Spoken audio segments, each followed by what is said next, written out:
Halo mahasiswa semuanya, berjumpa lagi dengan saya Tutor Nyoman Suarmita di mata kuliah Pemasaran Strategik EMBS 4323 sesi yang kedua. Nah, di sesi yang kedua mata kuliah Pemasaran Strategik ini kita akan membahas mengenai analisis situasi. Jadi rekan-rekan mahasiswa semuanya, di sesi yang kedua ini mahasiswa diharapkan mampu untuk menjelaskan analisis situasi dalam pemasaran. Jadi rekan-rekan perlu menjadi perhatian bahwa sumber belajar utama rekan-rekan adalah bahan ajar dan bahan lain yang relevan dengan materi yang kita bahas di sesi yang kedua ini, yang tercantum di rancangan aktivitas kegiatan tutorial.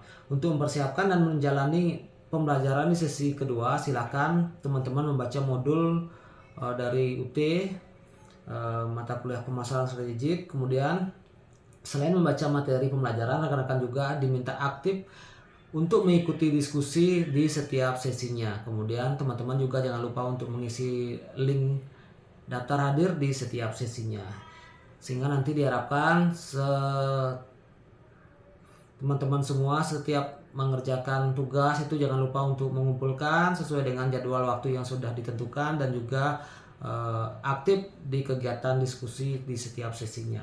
Nah, kita bahas sendiri ya teman-teman, membahas mengenai sesi yang kedua ini terkait analisis situasi. Jadi di sini hal pokok yang perlu ditekankan yaitu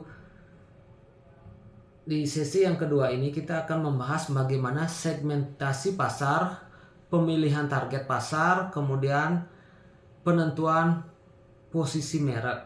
Jadi di sini segmentasi atau targeting dari pasar tersebut kita bahas mengenai strategi. Bagaimana strategi kita di suatu organisasi atau perusahaan mampu menciptakan strategi pemasaran berdasarkan ada tidak adanya pasar sasaran. Jadi pemasaran massal di sini sering juga disebut dengan marketing mass atau mass marketing. Kemudian pemasaran variasi produk atau product variety marketing, dan pemasaran bersasaran atau target marketing. Jadi tiga hal ini yang perlu kita tentukan untuk mampu tidaknya kita menentukan apa sih segmentasi dan targeting dari produk yang kita hasilkan di pasar, sehingga produk yang kita hasilkan itu betul-betul memiliki segmen di pasar, betul-betul produk kita itu mampu memenuhi semua kebutuhan yang memang ada di pasar, dan kita ingin menangkap peluang tersebut dalam menciptakan suatu produk yang tentunya produk itu akan diminati oleh pasar. Kemudian di sini pasar tidak bisa atau tidak perlu disegmentasi jika bagaimana suatu pasar itu tidak perlu disegmentasi apabila terjadi hal-hal seperti berikut ini. Yang pertama, ukuran pasar terlalu kecil. Jadi kalau pasarnya terlalu kecil, skupnya tidak begitu luas, jadi tidak perlu dilakukan yang namanya segmentasi pasar. Kemudian yang kedua, pasar amat sangat homogen atau extremely homogeneous. Jadi jenis produk yang dipasarkan di pasar itu hanya satu jenis, satu homogen.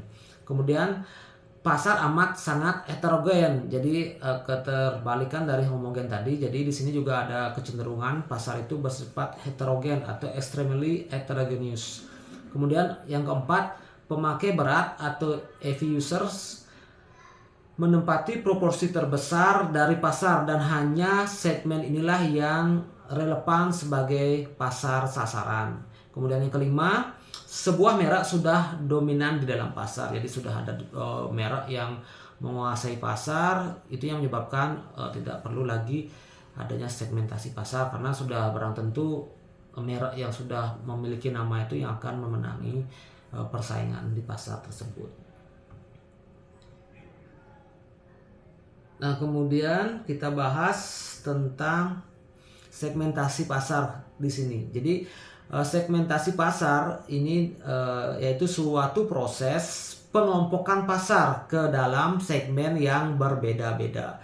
Jadi segmen pasar adalah sekelompok pembeli yang memberikan respon yang sama terhadap aktivitas pemasaran tertentu. Jadi ada variabel segmentasi, itu bisa teman-teman juga lihat di slide-nya, di modulnya, nanti silahkan dipelajari.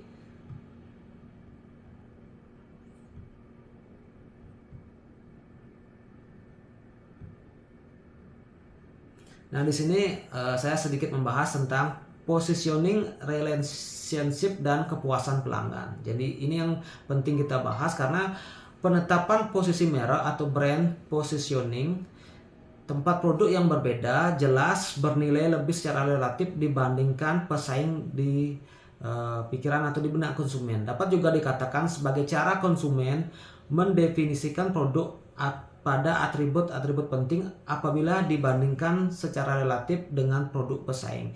Penentuan posisi merek atau brand positioning adalah proses menciptakan posisi dari produk yang kita akan hasilkan. Jadi kita akan menghasilkan produk, jadi kita ingin mengetahui posisi produk kita itu di mana. Apakah memang mampu bersaing atau memang memiliki keunggulan dibandingkan produk kompetitor yang lain. Jadi itu penting sekali yang namanya kita mengetahui brand positioning suatu produk yang kita akan pasarkan.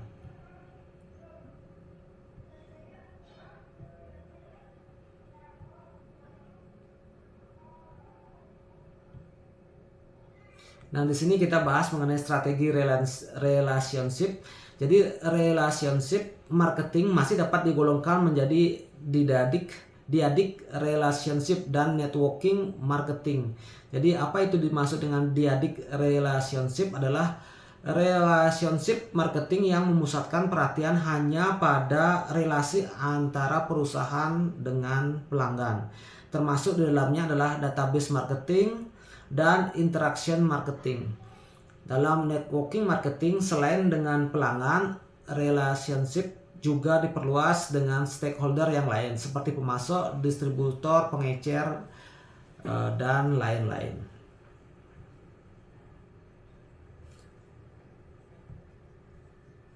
Nah, di sini kepuasan pelanggan. Jadi kita membahas mengenai kepuasan pelanggan. Ada beberapa metode yang dapat dipergunakan setiap perusahaan untuk memantau bagaimana tingkat kepuasan dari pelanggan. Di sini Kotler di tahun 1997 mengemukakan 4 metode untuk mengukur kepuasan pelanggan terhadap produk yang kita hasilkan. Yang pertama, sistem keluhan dan saran. Apakah pelanggan itu menyampaikan keluhan atau sarannya? Kemudian yang kedua, berpura-pura menjadi pembeli.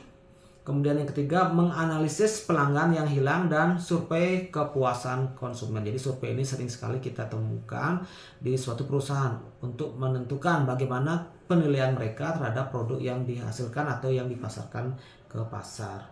Seperti itu. Nah, demikian materi yang bisa kita sampaikan, bisa kita bahas di sesi yang kedua di manajemen strategik. Tetap semangat untuk rekan-rekan semua untuk mengikuti perkuliahan di sesi kedua ini. Tetap jaga kesehatan, tetap mengerjakan tugas-tugas, dan jangan lupa untuk mengisi link kehadiran di setiap sesinya. Sampai ketemu di sesi berikutnya. Semangat dan sukses untuk kita semuanya.